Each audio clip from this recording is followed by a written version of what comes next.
So, ang tindi po ng sama ng panahon po natin ngayon to the point po na talagang lumulubog na po ang maraming lugar po sa Pilipinas, lalong-lalo na po ngayon dito sa La Union.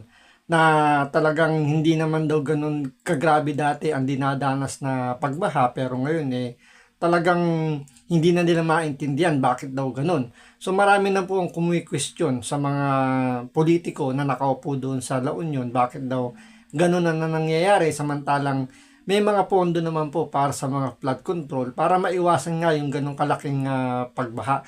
Pero ang tanong dito, sino po ba talaga ang congressman na humahawak po dito sa La Union at bakit ganito po yung nangyayari? So ito, panoorin po natin itong balitang ito bago natin i-reveal kung sino po yung congressman ang may hawak po ng La Union. So ito, panoorin po natin, pero siyempre bago ang lahat, kung hindi ka pa naka-follow sa ating channel na Makapili TV, baka naman pwedeng pakipindot po muna yung follow button at the same time pa-like and share na rin po.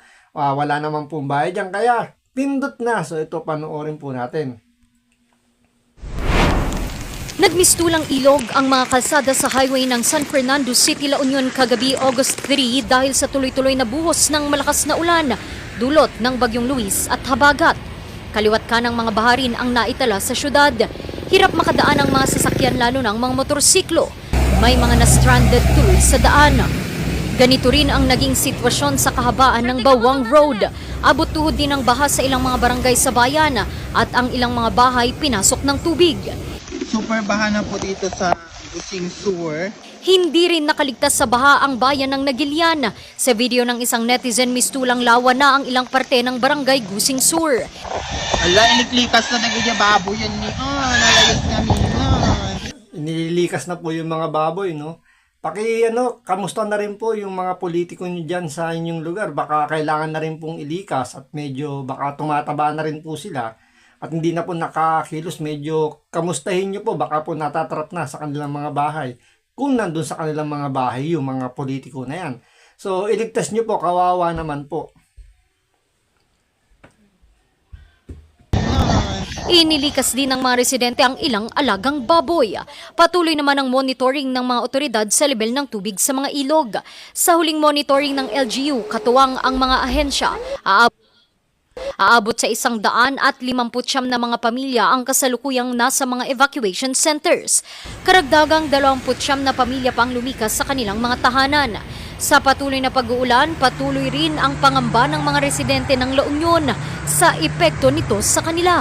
Kanilang tanong, bakit tila hindi nabibigyan ng solusyon ang matagal ng problema sa baha? Hanggang kailan daw sila magtitiis sa problemang dapat ay nasolusyonan na kung nagagamit lamang ng tama ang pondo ng bayan, gaya ng sa flood control. Randy Guzman. Which is totoo naman kung nagamit lang talaga ng tama yung pondo. At yung politiko na may hawak ng distritong ito, talagang binigyan niya ng pansin, hindi po dadanas ng ganyang kalubhan ng pagbabaha. So ngayon, ang tanong po, sino po ba tong congressman na may hawak po ng Pangasinan? Kung di tayo nagkakamali, ito po deputy speaker po. So iniidolo nito dati si Martin Romualdez. Ito po yung banat ng banat sa mga Duterte doon sa Davao. Lagi po ang pagpunan nito nung binaha yung Davao. Grabe tumakapo na, nasan daw dinala ng mga Duterte yung budget doon at bakit ganun daw nangyari sa Davao. Ngayon ang tanong, saan mo rin dinala yung budget? Ba't ganyan po nangyari sa yung nasasakupan at bakit po ganyan kagrabe yung pagbaha? So ito, panoorin po natin itong report niya, itong sa nangyari nga po dito sa La Union. So ito, panoorin po natin. Pasok po, Congressman. Ganda naman po, maagap naman po ang mga LGU sa provincial government kasama po ang ating local teams kasi natuluyan po agad at nabigyan po ng agarang evacuation, nagkaroon po ng preemptive na evacuation kasi nga po ang lakas po nung volume po ng rain. There were around 10,000 individuals na affected. So yun po, kasalanan po ng matinding pag-ulan po, yung malaki daw masyado yung volume ng pag-ulan, kaya po binaha yung La Union or yung Pangasinan po. So hindi po kasalanan to ng politiko, kasalanan po to ng ulan. So absuelto po natin yung congressman, maganda naman po yung paliwanag niya, dahil nga po matindi yung pag-ulan, yun po yung naging sanhi po ng malakas na pagbaha at yung nga pag-apaw ng tubig. So, absuelto po rito si Congressman Paulo Ortega.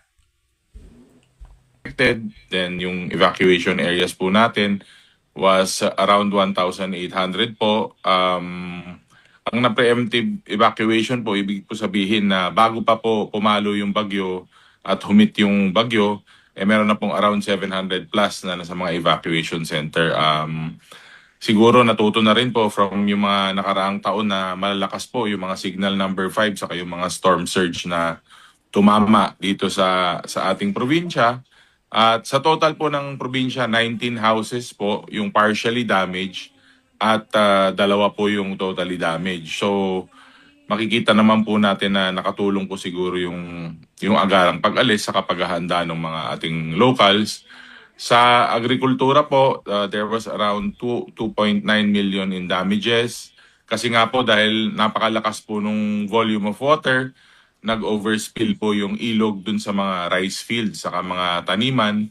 And yung tabi naman po ng taniman, yung tabi po ng bypass road. So medyo hanggang ankle po, hanggang sa may paanan po yung nag-overspill sa National Highway. Yung livestock po natin, 205,000 yung damages. Sa infra po, 3.4 million po yung damages natin. At ang estimate po for the assistance was around 575K. Ito po yung mga binibigay natin na food packs, yung mga additional assistance po. Galing po sa yan po para sa buong probinsya. Para naman po sa ating distrito, nung kumalma na po yung unang 3 araw ng bagyo, nag-request na rin po tayo at nakapagbaba na po ng assistance po para sa ating mga affected ng bagyo. That's around 31 million for the first district, 3 million hanggang 5 million po. Ayan po yung inyong congressman nakapag-request na po ng 31 million. So pakibantayan po ninyo yung budget na yan, baka hindi po makarating po sa mga naapektuhan po ng matinding pagbaha dulot nga po ng bagyo dyan sa Pangasinan. So medyo maging mapagmasid po kayo hanggat maaari po talagang lagi nyo pong titingnan kung saan po napupunta yung budget na nire-request po ng inyong mga congressman, dahil nga kung ganyan na naman na may issue po sa mga maleta, baka po naibubulsa lang po yan. Kaya bantayan po ninyo, lalo na po dyan sa mga taga-Pangasinan po, 31 million po ang ni-request ng inyong congressman. Siguraduhin nyo lang po na mapupunta po sa inyo yan at hindi po maibubulsa. So hanggang dito lang po muna. Maraming salamat po sa panonood. Ingat po kayo lagi. God bless.